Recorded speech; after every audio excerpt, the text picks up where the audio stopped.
Night settles gently, the way it always has, without urgency, without demand. It drapes itself over the world like a familiar shawl, worn thin by centuries of use, soft from repetition. Somewhere far from the present moment, far from buzzing screens and unfinished thoughts, there is a place where night has always arrived like this. Imagine, for a moment, a medieval village resting under a moon that does not hurry. Stone houses lean close to one another for warmth. Windows glow faintly, then dim, one by one, as if the village itself is exhaling. The air carries the quiet scent of wood smoke and old earth. Nothing is about to happen. Nothing needs to. This is where our story begins, not with an event, not with a turning point, but with a feeling of enclosure, of safety, of time slowing down because it has nowhere else to go. Centuries ago, long before our calendars, our clocks, our constant measuring of progress, people ended their days much like this, not rushing towards sleep, but drifting toward it. The night was not an interruption, it was a companion. Somewhere beyond the village paths, beyond the low fences and fields resting under darkness, a castle stands. Not the kind of castle made dramatic by banners and trumpets, but one that has learned the art of stillness. Its stone walls hold the day's warmth just a little longer. Its towers rise without ambition, content to remain exactly where they are. If you were to walk its corridors now, your footsteps would sound impossibly loud. So you would move slowly. You would let the silence guide you. The hallway is narrow, softened by woven tapestries that dull both sound and thought. Candlelight breathes gently along the walls, never flickering too much, never demanding attention. Each flame seems aware of its role, to glow, to comfort, and eventually to fade. This is not a place of secrets tonight. It is a place of routines. People often imagine the past as loud or harsh, but much of it was quiet, repetitive, predictable. And in that predictability, there was a particular kind of peace. Days followed patterns shaped by light and darkness, by bells and seasons, by customs that rarely changed. In these stone rooms, life unfolded slowly. Not because people wished it so, but because there was no other way. And when life moves slowly enough, even the ordinary becomes meaningful. Bedrooms in medieval castles were not private in the way we think of privacy now. They were practical spaces enclosed for warmth, layered with fabric to soften cold stone, designed to hold sleep the way a bowl holds water. Heavy curtains surrounded the bed, not for romance, but for insulation. To sleep was to step into a smaller world, wrapped in cloth and quiet. Here, the night did not ask questions. It simply arrived. And within these enclosed spaces, human lives continued in gentle, often unspoken ways. Marriage, companionship, shared routines, these were not grand emotional adventures, but steady rhythms. People did not expect passion to arrive like lightning. They expected continuity, presence, someone breathing beside them as the night stretched on. It's important to remember that for most of history, stability was the rare treasure. Safety was the dream. Love, when it came, was often quiet and gradual, growing like moss along stone rather than blooming all at once. As the candlelight lowers, the mind naturally begins to wander not forward, but inward. Thoughts become slower, less sharp. The body recognizes the signal it has known for thousands of years. It is time to rest. Before we drift deeper into tonight's gentle journey, remember to subscribe to Tedious History for Sleep. Here, you'll always find peaceful stories that soothe the heart and quiet the mind. Where are you listening from tonight? Leave a comment. Your presence adds warmth to this quiet corner of the night. Now, allow yourself to return to the castle. Somewhere within these walls, a door closes softly. Not with finality, but with familiarity. It is the sound of a day ending the way it has ended many times before. Outside, the wind moves along the stone like a slow hand, tracing edges it already knows by heart. People here believe that order mattered, that life worked best when each thing remained in its proper place. Marriage was part of that order, not a whirlwind of feeling, but a structure, a way of ensuring that no one faced the long nights alone. And so, intimacy was understood differently. It was not loud. It was not dramatic. It was woven into the fabric of obligation and care, of shared shelter and shared rest. A quiet agreement between two lives moving forward side by side. If that feels distant to us now, that's alright. We don't need to judge it or analyze it. Tonight, we're simply observing, like standing at the edge of a darkened room, noticing shapes without needing to name them. Listen closely, and you might hear the smallest sounds. The brush of fabric, the soft settling of a bed, the hush that follows when nothing else needs to be done. In a world without electric light, darkness was complete. And in that completeness, people learned to let go sooner, to surrender to rest without negotiation. Perhaps that is why these stories still call to us. Not because we wish to live as they did, but because something in us remembers the comfort of slowness, of evenings that ask nothing more than stillness. As you listen, you might notice your own breathing begin to deepen. There's no need to adjust it, no need to guide it. Just let it find its own rhythm, the way it always does when given permission. When was the last time you looked up at the night sky and felt at peace? The stones of the castle have witnessed countless nights like this one. They have heard whispered prayers, shared silences, and the steady hum of human presence. They do not remember names. They remember patterns. And the pattern is always the same. Day gives way to night, and night holds everyone gently until morning. In the next part of our journey, we'll drift further into this world, exploring the quiet customs that shaped daily life, the beliefs that guided people through darkness, and the soft truths hidden within routines that rarely changed. For now, rest here, at the doorway, with the candle still lit, but burning lower. The castle at night does not feel large. Its vastness folds inward, softened by shadow and familiarity, until every room seems to exist only for those who need it. Stone walls, once raised for defense, now serve a quieter purpose. They hold warmth, memories, and the slow rhythm of lives that pass through without hurry. These rooms were not designed for solitude in the modern sense. They were shaped for continuity, for the gentle reassurance that life followed a pattern and would continue to do so tomorrow. To lie down at night was not an escape from the day, but its natural conclusion, as predictable as dusk following afternoon. Candles were lit with care, not extravagance. Each flame mattered, each wick trimmed with the understanding that light was a shared resource, not something to waste. When the candles burned low, the room did not feel empty. It felt complete, as though darkness itself had finally been invited inside. Beds were heavy and grounded, built to last through generations rather than moments. Thick wooden frames held layers of straw, wool, and linen, arranged less for comfort than for endurance. Yet within that practicality, people found rest, because rest was expected to come when the body was given permission. Curtains drawn around the bed created a smaller night within the larger one. Inside that enclosed space, sound softened, air warmed, and the world narrowed to breath and presence. It was here that many found a sense of peace, not because life was easy, but because it was contained. Marriage, in this world, existed first as structure. It was a way to ensure land remained tended, families connected, and responsibilities shared. Emotion, when it arrived, came quietly, often later, growing out of shared seasons rather than sudden attraction. People did not lie awake questioning whether they were fulfilled. The language for such questions had not yet fully formed.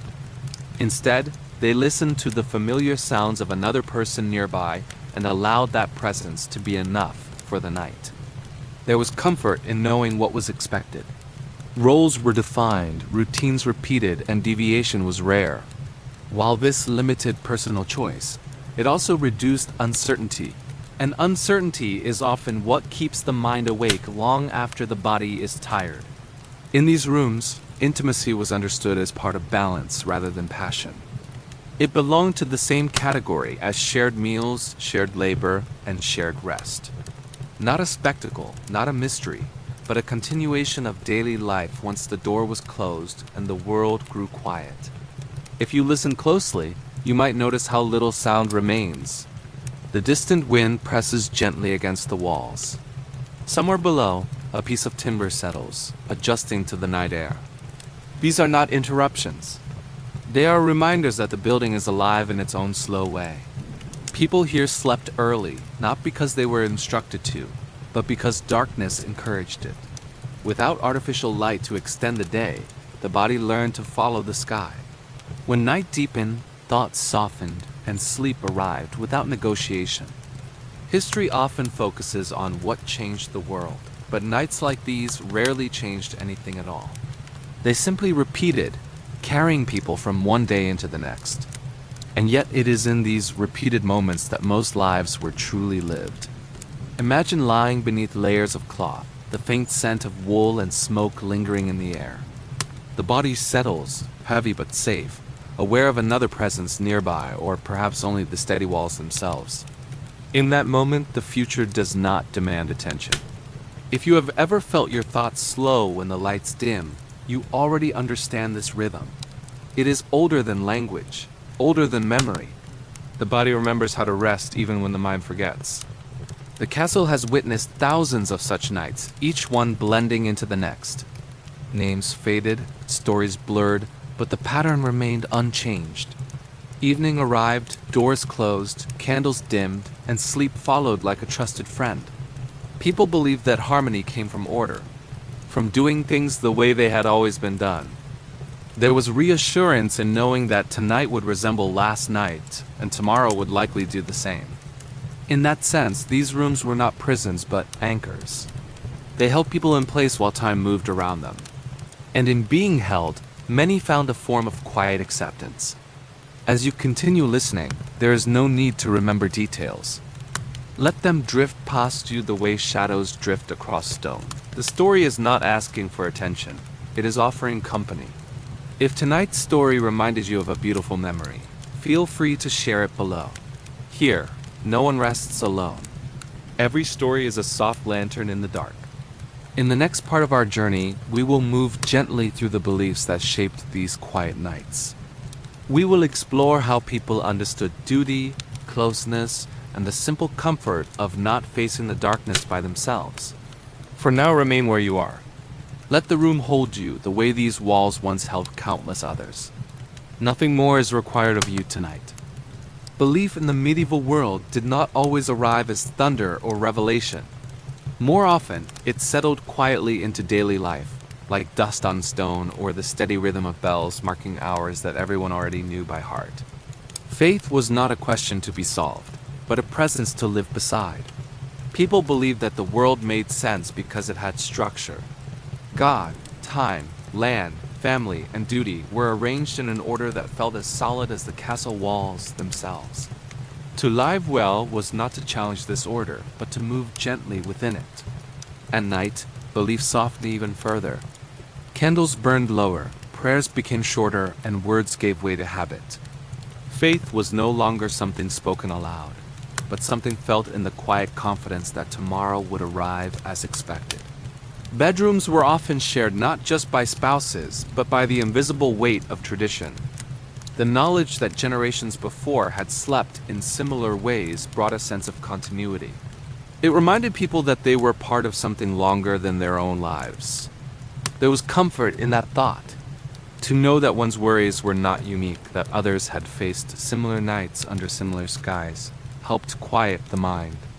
Loneliness had less room to grow when life felt connected to a larger story. In this world, marriage was less about private feeling and more about public harmony. It tied families together, stabilized land ownership, and ensured that no one drifted too far from the community's center. Personal desire was acknowledged, but it rarely led the way. Yet within these structured arrangements, human emotion still found its place. It appeared slowly, often unnoticed at first, in the familiarity of shared evenings and unspoken understanding. Affection grew not through dramatic moments, but through repetition. To lie beside someone night after night created a quiet intimacy of its own. The body learned another body's rhythms, their breathing, their small movements in sleep. Over time, these details became reassuring, even when words were few. People believed that closeness served a purpose beyond pleasure. It reinforced bonds, reduced tension, and reminded individuals that they belonged somewhere specific. In a world where survival depended on cooperation, belonging mattered deeply. The idea of duty was not heavy in the way we might imagine. It was simply part of how life worked, woven into every task from tending fields to preparing for sleep. Duty gave shape to the day and closure to the night. As darkness deepened, many believed the world grew thinner, closer to something unseen but benevolent. Night was not feared as emptiness, but respected as a time when the soul could rest. Sleep was considered a small surrender, a trust placed in the order of things. This trust made rest easier. People did not carry the expectation that night should be productive or transformative. It was enough that it restored the body and prepared the spirit for morning. Listening now, you may notice how different this feels from modern nights. The absence of urgency, the lack of choice, the quiet acceptance of routine. And yet, beneath those differences, the desire is the same. Everyone then as now wanted the night to hold them safely. They wanted to close their eyes without fear and wake knowing their place in the world remained intact. That desire has not changed, even as everything else has. Belief helped shape that safety. It offered explanations that required no constant questioning. It allowed people to set their worries down at the edge of sleep, trusting that someone or something was watching over them. If you find your thoughts slowing as you listen, that is no accident. Stories like these were once lived rather than told, absorbed through repetition rather than reflection. The body recognizes their rhythm even when the mind does not. The castle itself seemed to participate in this belief. Its walls enclosed not just space, but certainty.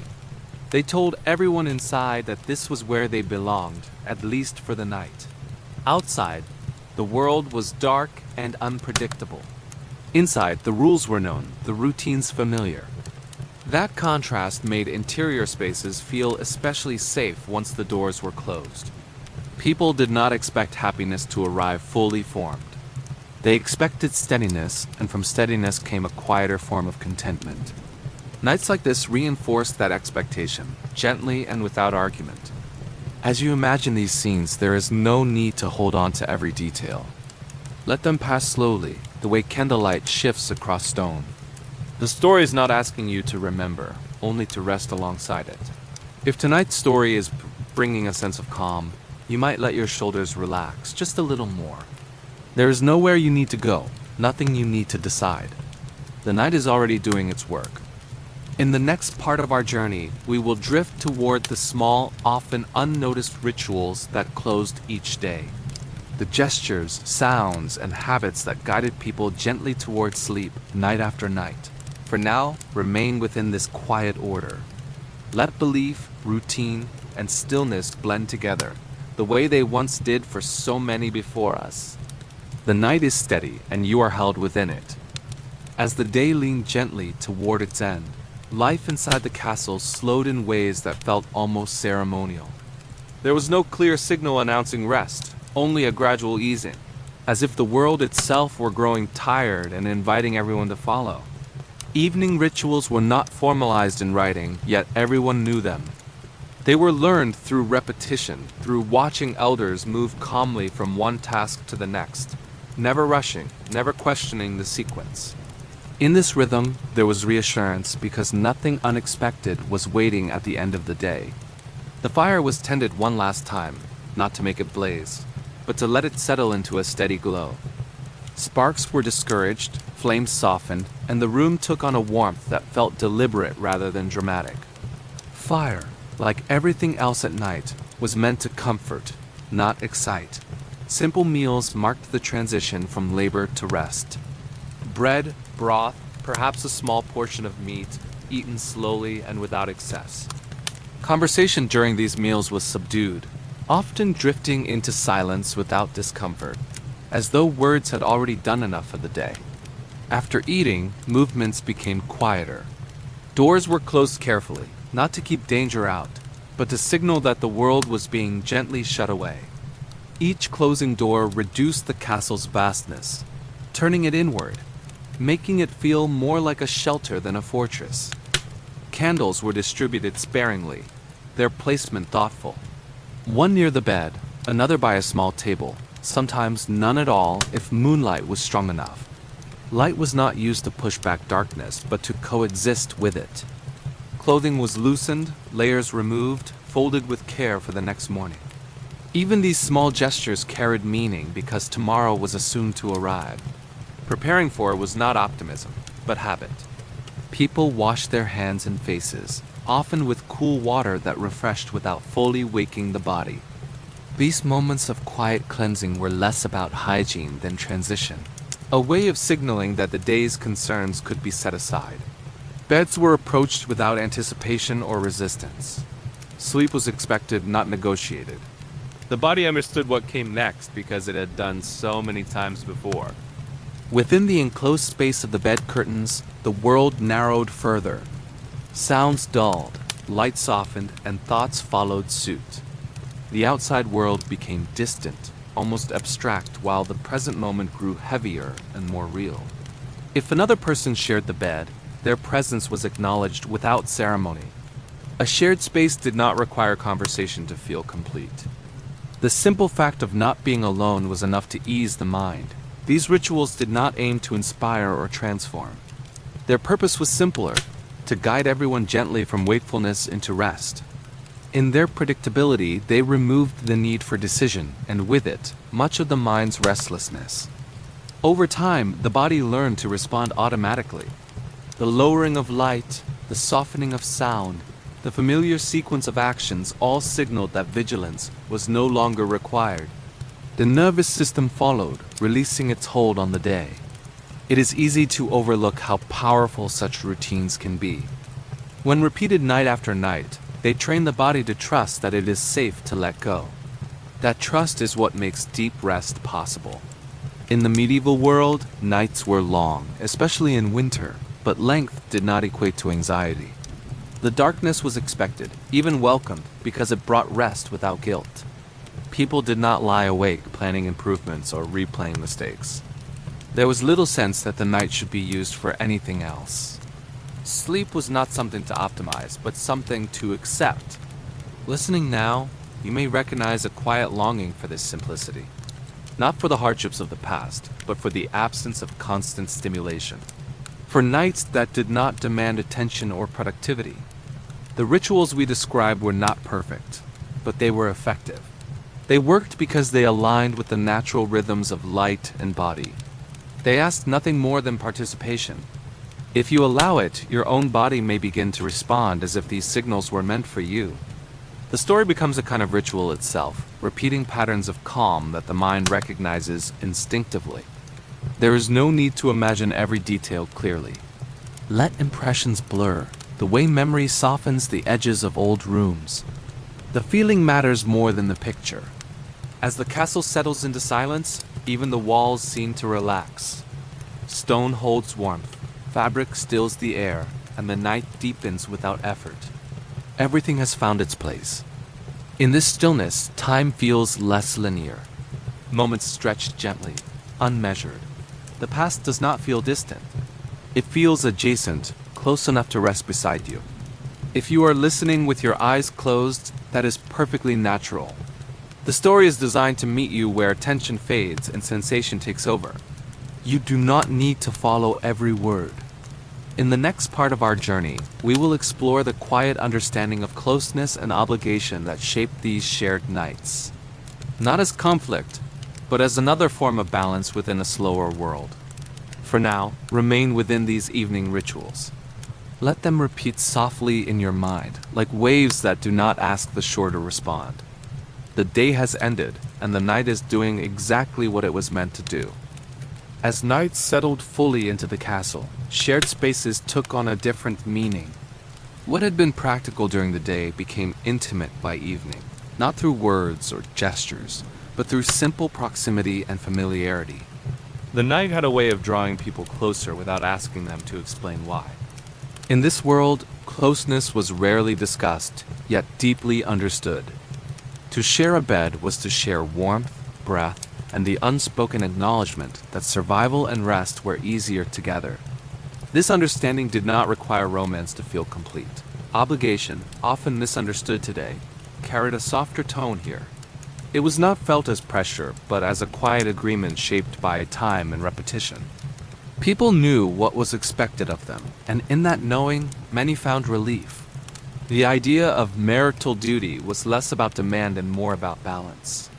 It existed to maintain harmony, to prevent distance from growing where connection was needed. In a life governed by rhythm, imbalance was what people feared most. These shared nights were not filled with dramatic exchanges. They unfolded calmly, guided by habit rather than impulse. The body followed routines it had learned long before the mind ever questioned them. Physical closeness served as reassurance. It reminded each person that they were part of something stable and ongoing. In a time when the outside world could be unpredictable, this consistency mattered deeply. There was little expectation of emotional disclosure. Feelings were expressed through presence rather than speech, through staying rather than leaving. Silence was not absence. It was a shared language. Over time, this kind of closeness created its own form of intimacy, not intense or consuming, but steady and dependable. It was the intimacy of knowing that someone would still be there when the candle burned out. People believed that harmony within the household reflected harmony in the larger world. Shared rest helped maintain that harmony, smoothing the edges of daily labor and shared responsibility. Night became the place where tensions softened naturally. These beliefs were not written down, yet everyone lived by them. They were passed quietly from one generation to the next, absorbed through observation rather than instruction. Children grew up watching adults close the day together, learning that togetherness was part of stability. If disagreements existed, they were often left unresolved until morning. Night was not considered the time for correction or confrontation. Darkness belonged to rest, not resolution. This allowed the mind to settle. Knowing that nothing would be demanded before dawn gave people permission to let go. Sleep came more easily when the future was not pressing in. Listening now, you may notice how different this approach feels. Modern nights are often filled with unfinished conversations and unanswered questions. Here, night was a pause, not a continuation. The simplicity of shared expectations removed many sources of mental noise. People did not wonder what the night should bring.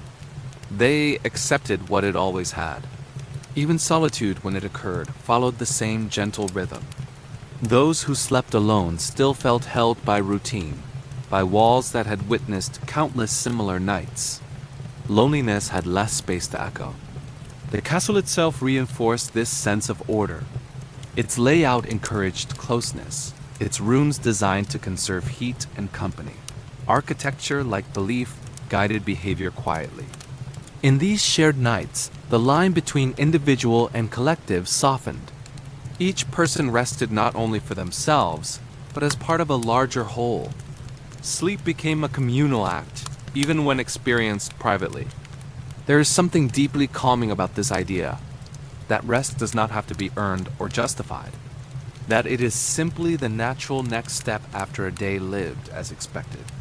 If you find your thoughts slowing, you are following the same rhythm. The story does not ask you to agree with these customs, only to observe them gently. Observation itself can be restful. As the hours pass unnoticed, the castle grows quieter still. Even the smallest sounds fade, absorbed by fabric and stone. The night feels complete, self-contained.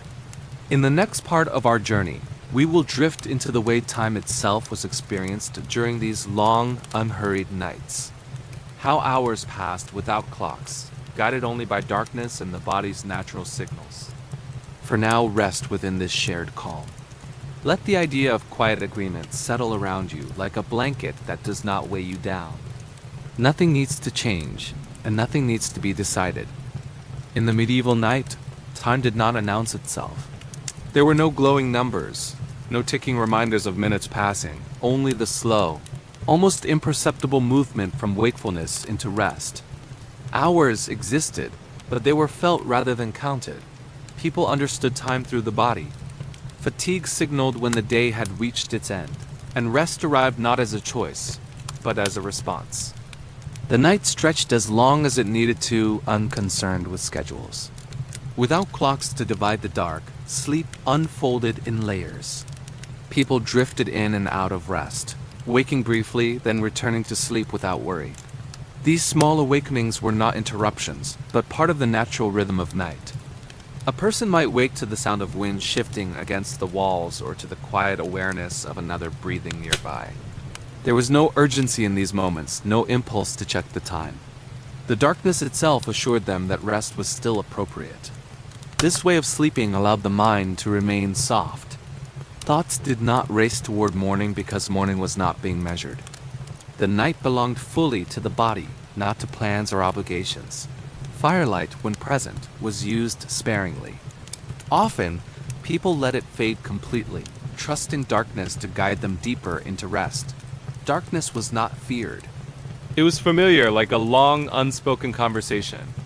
Time, in this sense, felt circular rather than linear. Nights resembled one another, not because they were identical, but because they followed the same gentle arc. This repetition gave life a steady foundation. In winter, nights were especially long, yet they were not filled with impatience. People adapted, sleeping more, resting longer, allowing the season to shape their rhythm. The body learned to follow the year as naturally as it followed the day. Summer nights, shorter and lighter, carried their own softness. Moonlight lingered, and sleep arrived with windows slightly open, letting cool air move through stone rooms. Even then, time was never hurried. The absence of precise measurement reduced anxiety. Without constant reminders of what should be happening next, the mind could remain where it was. The present moment was enough. Listening now, you may sense how different this feels from modern nights.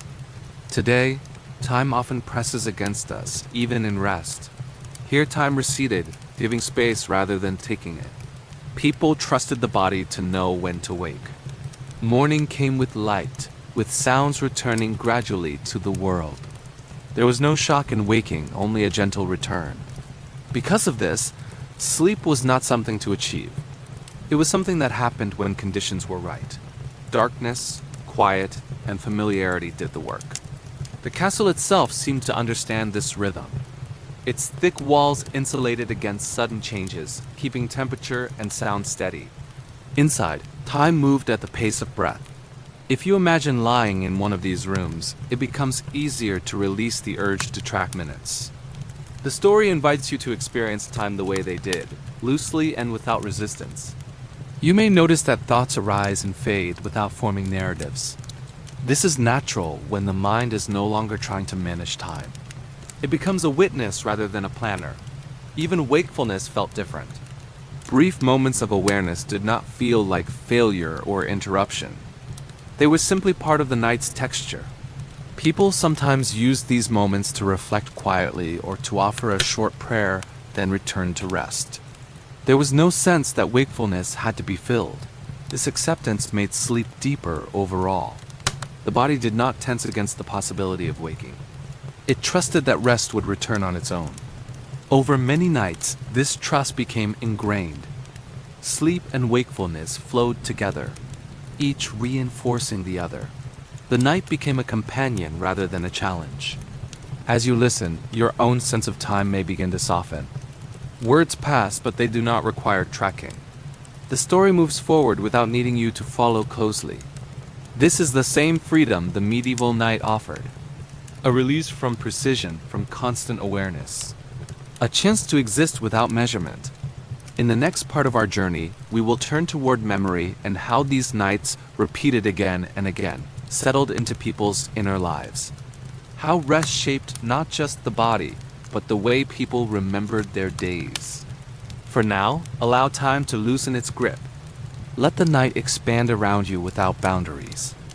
There is nothing you need to count, and nowhere you need to arrive. When nights repeat themselves often enough, they begin to leave traces. Not sharp memories, but soft impressions, the kind that settle quietly into the background of a life.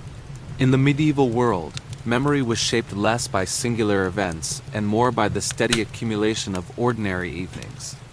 People did not mark their lives by extraordinary moments alone. They remembered the feel of familiar rooms, the way candlelight moved across stone, the weight of blankets at the end of the day. These sensations formed a gentle continuity that anchored them through time. Because nights followed such similar patterns, memory became less about chronology and more about atmosphere. One evening blurred into the next, creating a sense of ongoing presence rather than a series of separate experiences. This blending softened the edges of personal history. Repetition, often misunderstood as monotony, offered reassurance. Each familiar action confirmed that the world was still functioning as expected. Closing a door, lowering a candle, lying down to rest, these gestures told the body and mind that all was well enough for sleep.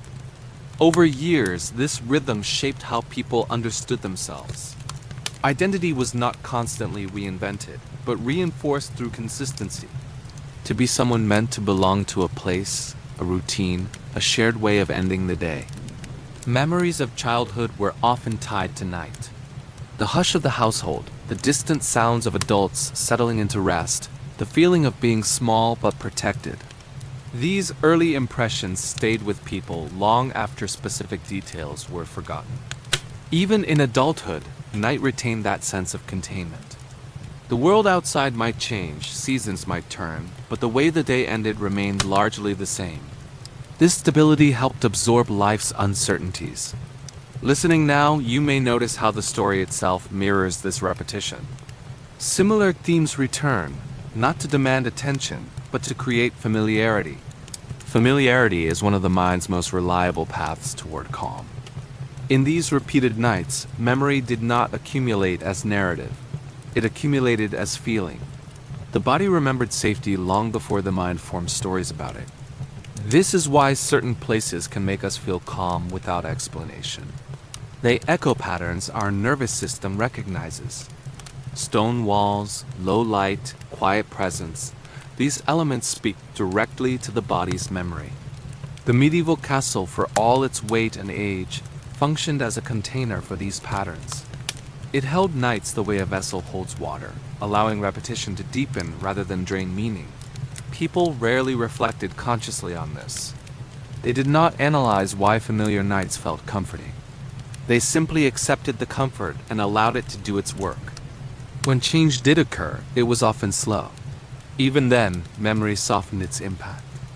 New experiences were absorbed into old rhythms rather than replacing them entirely. This gentle layering of memory created resilience. When life was difficult, people returned to what was known. Night, with its predictable rituals, became a place of recovery. If you feel your own memories surfacing as you listen, that is natural. The story invites personal reflection without requiring it. Memories may come and go without needing interpretation. Perhaps a remembered room, a familiar sound, or the sense of being safe at the end of a long day. These impressions do not need to be clear to be effective. The mind often relaxes when it recognizes patterns it has known before. Even if the setting is unfamiliar, the rhythm feels ancient and trustworthy. In this way, stories like these do not transport us somewhere else.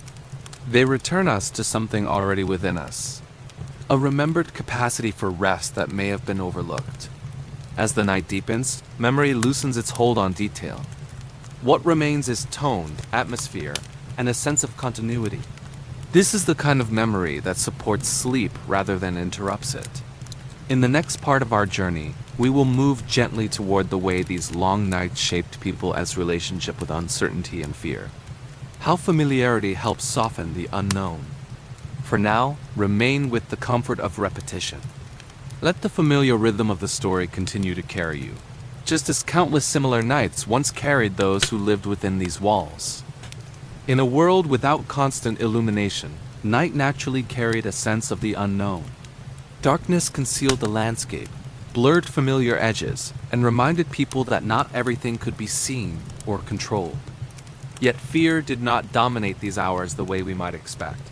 Uncertainty was accepted as part of existence, not something to be eliminated. People understood that much of life unfolded beyond their influence, and night gently reinforced that truth.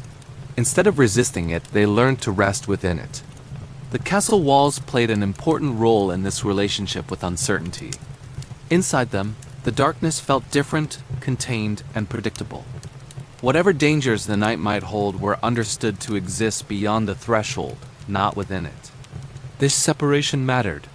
Knowing where safety ended and the unknown began allowed the mind to relax once the doors were closed. The boundary itself became comforting. People did not spend the night imagining every possible threat. They trusted the structures around them, both physical and social, to hold those worries at bay until morning. That trust softened fear into something manageable. Stories of the unknown existed, of course, but they were not told at bedtime. Night was reserved for rest, not for stirring the imagination. Even beliefs about unseen forces were framed gently, as guardians rather than intruders. Faith played a role here as well. Many believed that the same order governing the day extended into the night. Darkness was not chaos, but part of a larger balanced design. This belief reduced the mind's tendency to wander toward worst-case scenarios. When uncertainty felt purposeful rather than random, it became easier to accept. Sleep followed more naturally when fear lost its sharp edges. Listening now, you may notice how this differs from modern nights. Today, uncertainty often follows us into bed, amplified by information and unfinished thoughts. In the medieval night, uncertainty was left outside more deliberately. The repetition of safe nights reinforced this habit. When nothing went wrong again and again, the body learned that night itself was not the enemy. Fear had fewer opportunities to take root. Even sounds that might have startled someone during the day were interpreted differently at night. A creaking beam or shifting stone was not a threat, but a familiar sign of the building settling. Recognition replaced alarm. This familiarity extended inward. People grew accustomed to their own nighttime thoughts, accepting them without engagement. A passing worry did not require action, only acknowledgement before letting it drift away. Over time, this approach shaped emotional resilience. Fear did not disappear, but it lost its urgency. It became something that could be held lightly rather than something that demanded attention. If you find your own concerns feeling quieter as you listen, that is part of the same process. The story is not removing uncertainty, only changing how it is held. Gentle acceptance often does more than control ever could. Night provided a natural pause in which fears could rest along with the body. There was no expectation that everything needed to be resolved before sleep. Unanswered questions were allowed to remain unanswered. This permission was powerful. It told the mind that rest was still possible even without clarity. Safety did not depend on certainty. The castle, once again, reflected this understanding. Its steady presence suggested endurance rather than perfection. It had weathered storms, changes, and countless nights, and still it stood. People drew comfort from this continuity. If the walls could hold through uncertainty, perhaps they could too. Night became a shared experience of letting go. As you imagine these moments, there is no need to place yourself fully in them. Let them remain slightly distant, like a memory that is not yours but still feels familiar. Distance itself can be soothing. Fear thrives on immediacy. These stories offer the opposite, creating space and time between sensation and reaction.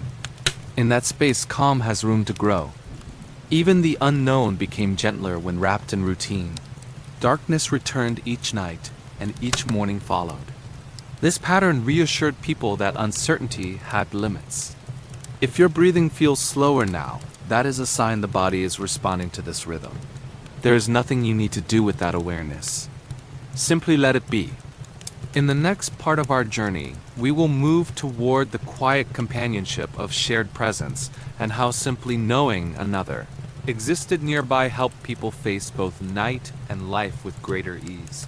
For now, remain within this softened darkness. Let uncertainty rest where it belongs, outside the circle of immediate concern. The night is calm, and you are safe enough to rest within it. As the night deepened, presence became more noticeable than action.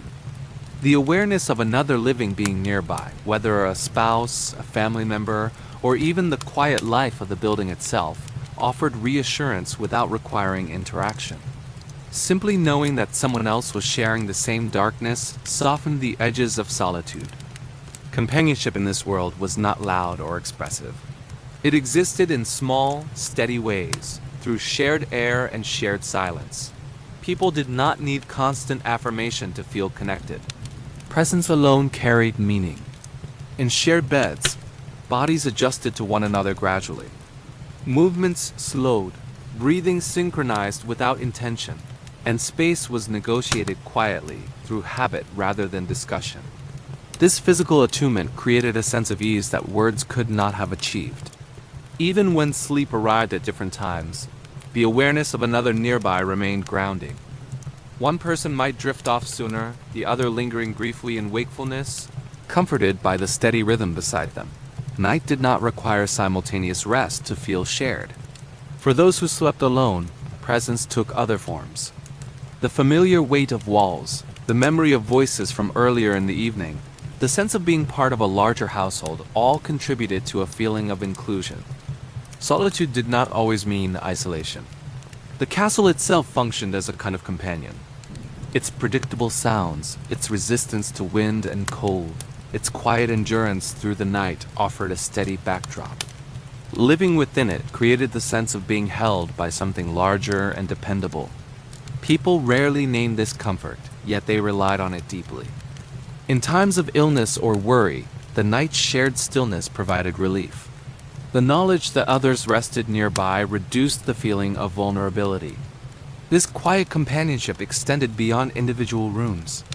Throughout the castle, others were also settling into sleep, following similar rituals, breathing the same night air. The collective nature of rest created a subtle sense of unity. There was something deeply calming about knowing that rest was not a solitary act. Even without conversation or touch, shared night reinforced the idea that no one was facing darkness entirely alone. That understanding eased the mind naturally. Modern life often separates rest from connection, encouraging solitude even when companionship might help. In contrast, these medieval nights wove rest and presence together seamlessly. Sleep and belonging arrived side by side. Listening now, you may feel accompanied by the story itself. The voice, the rhythm, the gentle unfolding of images serve a similar purpose. They remind you that someone is here, guiding you without urgency. This kind of companionship does not demand response. It allows you to drift in and out of attention without consequence. Whether you listen closely or let the words blur, the presence remains. Over time, this sense of being accompanied shapes how fear and uncertainty are experienced. When presence is reliable, challenges feel less overwhelming. Night becomes a place of recovery rather than isolation. People in this world understood that survival depended on connection. Even during rest, that connection mattered. It reinforced the idea that each person's existence was intertwined with others. The night offered a pause from active cooperation, yet preserved its essence. Resting together maintained bonds without effort. It was cooperation in its most passive form. If you imagine these shared nights, you may notice a warmth that does not depend on action. It arises simply from coexistence. That warmth can be felt even now, across time and distance. As attention fades, presence becomes more important than narrative. The details of the story matter less than the steady tone carrying them. This is intentional, mirroring the way night shifts focus away from thinking. You do not need to hold on to every idea. Let the sense of quiet companionship remain, even as specific images dissolve. That feeling is enough to carry you forward. In these long nights, people often fell asleep, reassured by the knowledge that someone else would wake first, if needed. This shared vigilance allowed everyone to rest more deeply. Trust replaced constant alertness. The castle's layout reinforced this trust. Rooms were close, sounds traveled softly, and help felt within reach. Even in sleep, people were not entirely alone. This collective sense of safety made surrender to rest possible. When responsibility was shared, the body could relax fully. Night became a time of renewal rather than concern. As you listen, you might allow yourself to experience a similar release. The story holds space for you, asking nothing in return. You are free to rest within its presence. In the final part of our journey, we will gently close the night, returning you to stillness with a soft reflection on time, continuity, and the quiet beauty of rest itself. For now, remain within this companionship. Whether imagined or felt, it surrounds you gently. The night is calm, and you do not have to face it alone. As the night reaches its deepest point, there is a sense that everything has finally settled into place. The castle no longer feels like a structure of stone and timber, but like a living pause in time, holding everyone within it gently. Nothing is moving toward a conclusion, yet everything feels complete. In these final hours before dawn, rest becomes heavier and more forgiving. The body sinks fully into stillness, and the mind loosens its hold on form and meaning. Thoughts arrive less as sentences and more as sensations, drifting without direction. For the people who lived these nights centuries ago, this state was familiar. It was not something to reach for, but something that arrived naturally when the world grew quiet enough. Deep rest was not a reward, but a consequence of living in rhythm with darkness. Time here feels almost kind. It stretches without pressure, allowing moments to dissolve into one another. The distinction between past, present, and future softens until only the experience of being remains. The castle has witnessed this surrender countless times. It has held soldiers and servants, children and elders, all laying down their concerns in different ways, yet arriving at the same stillness. Each night added another layer to its memory, even as individual lives faded. What remains is not history in the dramatic sense, but continuity. The quiet knowledge that human beings have always needed rest, safety, and reassurance.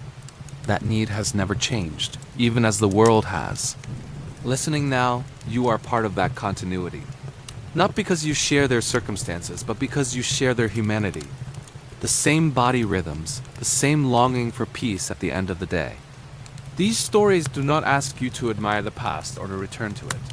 They simply offer a reminder that slowness is natural, and rest is not something you must justify. It is something you are allowed. As attention fades, the images of stone walls and candlelight may blur into something less defined. That is perfectly alright. The story has done its work when detail becomes unnecessary. In this softened state, reflection does not demand answers. It offers gentle observations instead. That time moves forward, yet always carries echoes of what came before. The medieval night did not promise meaning or fulfillment. It offered something quieter and perhaps more essential. A pause long enough for the body to recover and the mind to release its grip. There is a quiet beauty in that offering. A beauty that does not announce itself, but reveals itself only when everything else grows still. It is the beauty of simply being held by the night. If you find yourself drifting in and out of awareness, know that this is part of the journey. You do not need to remain present to complete it. The story continues even when you rest. In the castle, dawn will eventually arrive, but it is not being rushed toward. For now, the night remains open, spacious, and forgiving. Nothing is ending abruptly. This sense of openness is what people carried with them into sleep. The feeling that the world was not demanding anything more of them until morning. That feeling allowed rest to deepen naturally. You may notice your breathing slow, your muscles soften, your thoughts grow quieter. There is no need to guide this process. It knows how to unfold on its own. Here, in this final stillness, the story turns inward. It becomes less about history and more about experience. Less about observation and more about rest. If this story brought you calm, you might leave a gentle comment for yourself. Something simple that marks this moment of quiet. Not as an obligation, but as a small acknowledgement of care. Don't forget to subscribe for more peaceful nighttime journeys with tedious history for sleep. This space exists to remind you that rest is shared and calm is something we can return to again and again. If tonight's story reminded you of a beautiful memory, feel free to share it below when you are ready. Here, no one rests alone. Every story is a soft lantern in the dark. Now, there is nothing more you need to listen for. The night is steady, and the story has slowed enough to let you go. Whatever remains can fade gently, without effort.